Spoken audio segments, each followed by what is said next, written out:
उत्तर प्रदेश की धार्मिक और राजनीतिक दुनिया में इस समय एक बड़ा विवाद चर्चा में है। मामला है शंकराचार्य स्वामी अविमुक्तेश्वरानंद सरस्वती पर लगे यौन शोषण के आरोप का और इन आरोपों को लगाने वाले आशुतोष ब्रह्मचारी की आपराधिक पृष्ठभूमि का।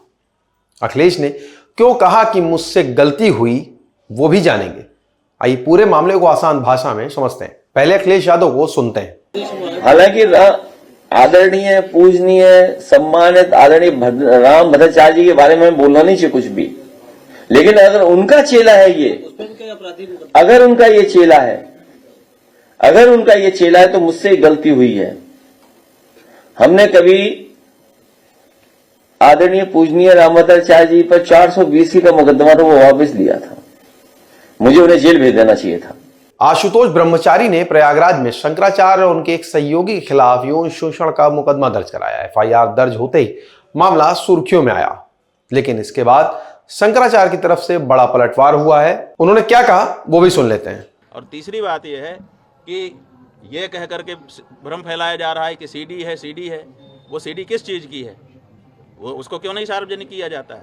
कहा जाता है कि बच्चों के साथ अन्याय हो रहा था और बच्चे जो है वो निकल करके गए, हमको आकर के उन्होंने बताया। जैसा कि देखिए कोर्ट में क्या है हम नहीं बता रहे हैं, लेकिन जो सार्वजनिक रूप से आशुतोष ब्रह्मचारी ने कहा है उसके आधार पे हम आपको बता रहे हैं कि वो कह रहे हैं कि बच्चों ने आकर के हमको बताया कि हमारे साथ ये हो रहा है, और फिर सीडी भी लेके आए बच्चे।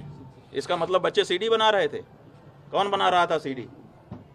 बच्चे बना रहे थे या कोई दूसरा ही बना रहा था? तो ये सब ऐसे सवाल हैं जिनका जवाब आने वाले दिनों में पूछा जाएगा और उनको जवाब देना पड़ेगा। शंकराचार्य के मुताबिक आशुतोष कोई संत नहीं बल्कि एक हिस्ट्री शीटर है। उसके खिलाफ 2 दर्जन से ज्यादा मुकदमे दर्ज हैं। यहीं से मामला और ज्यादा गर्मा गया है। और कौन है आशुतोष ब्रह्मचारी? खुद को सहारनपुर की शाकुंभरी पीठ से जुड़ा संत बताते हैं। पुलिस रिकॉर्ड के अनुसार उसका असली नाम आशुतोष पांडे उर्फ अश्विनी सिंह बताया जा रहा है। आशुतोष पांडे का बयान भी सुन लेते हैं। न्याय के मंदिर से न्याय मिला है और न्याय के देवता ने हमें हमारे नाबालिग बच्चों के साथ जो गलत काम हुआ है, कुकर्म हुआ है, लैंगिक अपराध हुआ है, उसकी सुनवाई करते हुए एफआईआर के आदेश झूसी थाने को कर दिए हैं।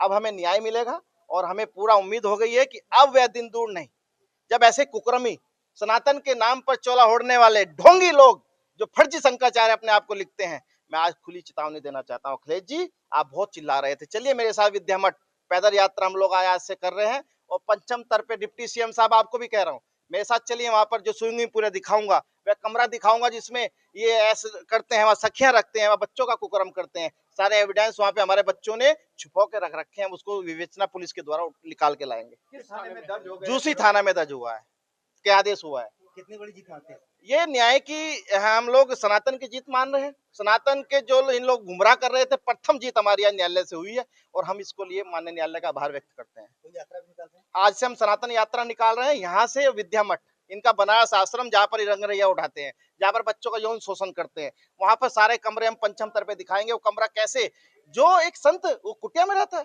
अंबानी जी का भी फैल किया हुआ है आपने। अंबानी साहब का भी ऐसा कमरा नहीं है जैसा आपने बना रखा है, वहाँ सखिया रखे हुए हो और बच्चों के कुकर्म के बहुत सारे एविडेंस वहाँ पर जिंदा है। हमारे बच्चों ने वहाँ गार्ड रखे हैं, जो वहाँ पे सीढ़ियां हैं वो सब उपलब्ध होंगी। अब विवेचना हमारी पुलिस करेगी। पुलिस में जो तथ्य सामने, हम तो पूरे एविडेंस माननीय न्यायालय को भी दिखा दिया है और पुलिस को भी अपनी सारी विवेचना में हम सहयोग करेंगे। आज वह साबित हो गया है, माननीय न्यायालय ने मान लिया है कि कोई झूठा आरोप नहीं है। ऐसे घिनौने लोगों को जेल में रखा जाए, इसलिए माननीय न्यायालय ने एफआईआर का आदेश किया है। शामली जिले के कंधाला थाने में हिस्ट्री शीटर नंबर 76A दर्ज होने का दावा किया जा रहा है। पुलिस रिकॉर्ड में क्या सामने आया है? पुलिस दस्तावेज के अनुसार आपराधिक रिकॉर्ड की शुरुआत 2002 में बताई जाती है। करीब 20 से अधिक मुकदमे दर्ज होने का दावा है। मुकदमे दर्ज जिलों में शामली, गोंडा, मुजफ्फरनगर और लखनऊ का नाम सामने आ रहा है। प्रमुख आरोप क्या है?